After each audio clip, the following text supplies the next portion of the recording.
You carry around a supercomputer, a biological marvel capable of feats no silicon chip can replicate. It's analyzing these words, processing countless sensations, generating complex thoughts, and weaving the very fabric of your reality. And this incredible machine, your brain, uses more power ounce for ounce than a glowing light bulb. So why, when you're lost in thought, aren't you feeling your skull radiate like a small sentient oven? It's a deceptively simple question that unlocks some of the most profound secrets of biology, engineering, and even our own evolution. We're going to dive into the astonishing mechanisms that keep your most vital organ from overheating, revealing how your brain manages its incredible energy demands without literally boiling over, and why this seemingly minor detail is actually a cornerstone of consciousness itself. Let's start with the sheer scale of the challenge. Your brain, weighing in at just about 3 pounds, consumes roughly 20% of your body's entire energy budget. That's a staggering proportion, especially considering it makes up only about 2% of your body weight. To put it in perspective, a typical 60-watt incandescent light bulb draws 60 joules of energy per second. Your brain, on average, hums along at about 20 watts of power. But that 20 watts isn't static. When you're intensely focused, learning a new skill, or solving a complex problem, individual neurons can become highly active, spiking their metabolic rate by hundreds of percent. It's like billions of tiny biological processors, all running high-intensity calculations simultaneously. If a computer chip running at that intensity didn't have a massive fan or liquid cooling, it would quite literally melt. So, what's happening under your skull? Is your brain just sweating? Well, yes, in a way. Our bodies have evolved sophisticated thermoregulation systems. When you get hot, your blood vessels dilate, bringing more warm blood to the surface to release heat, and sweat glands activate to cool you down through evaporation. But imagine trying to effectively sweat inside a sealed, bony box. The primary cooling mechanism for your brain isn't sweat at all. It's something far more ingenious: your blood. Your brain is an incredibly vascular organ, crisscrossed by a dense network of arteries, capillaries, and veins. This isn't just to deliver oxygen and nutrients. It's also a highly efficient cooling system. Think of it like the radiator in your car. Your brain's intense metabolic activity generates heat, which is then absorbed by the blood flowing through it.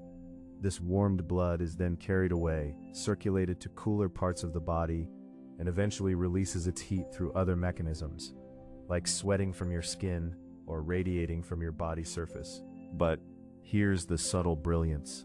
The brain isn't just passively cooled. The system is dynamic and incredibly precise. When a particular region of your brain becomes more active, blood flow to that specific area increases almost instantly.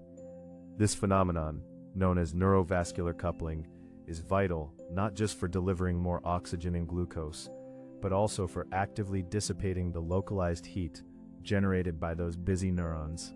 It's a feedback loop.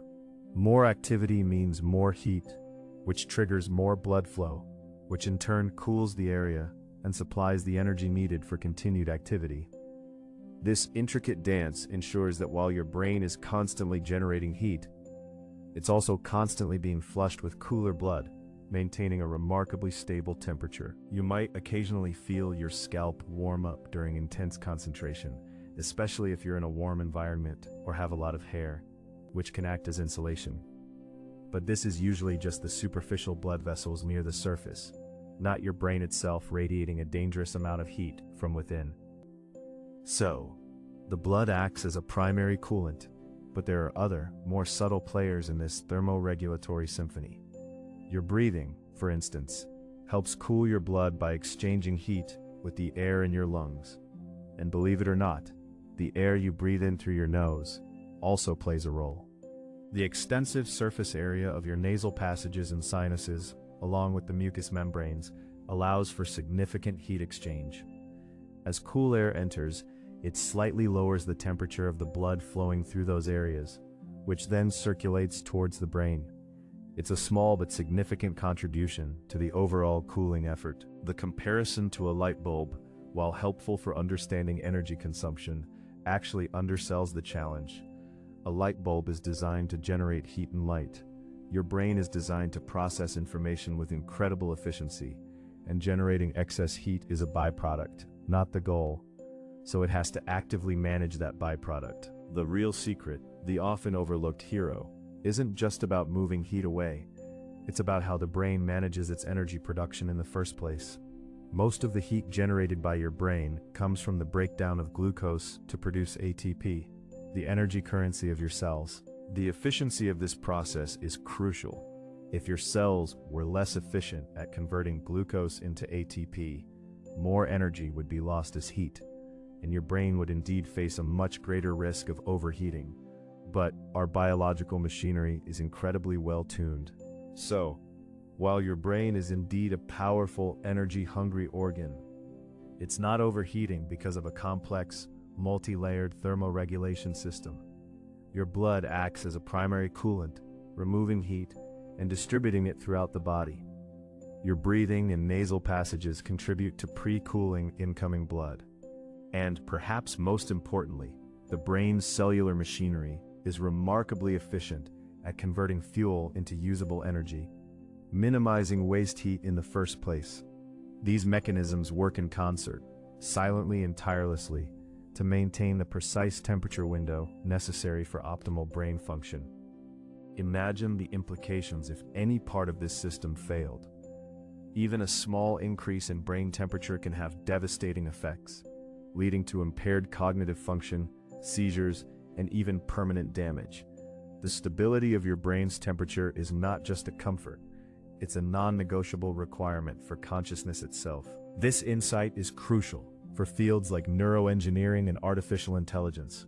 When we try to build machines that mimic the complexity of the human brain, we run into the very same thermal challenges, but on a much larger scale. Our biological brains have already solved this problem with billions of years of evolution. So, the next time you're deep in thought, grappling with a difficult problem, or simply appreciating the intricate beauty of the world around you, take a moment to consider the silent, unseen ballet happening within your skull. Your brain is a marvel of energy management, a testament to the incredible power of natural selection. It's keeping its cool, quite literally, allowing you to think, feel, and experience without ever having to worry about your internal supercomputer boiling over. It's a reminder that sometimes the most profound engineering isn't in what we build, but in what evolution has already perfected.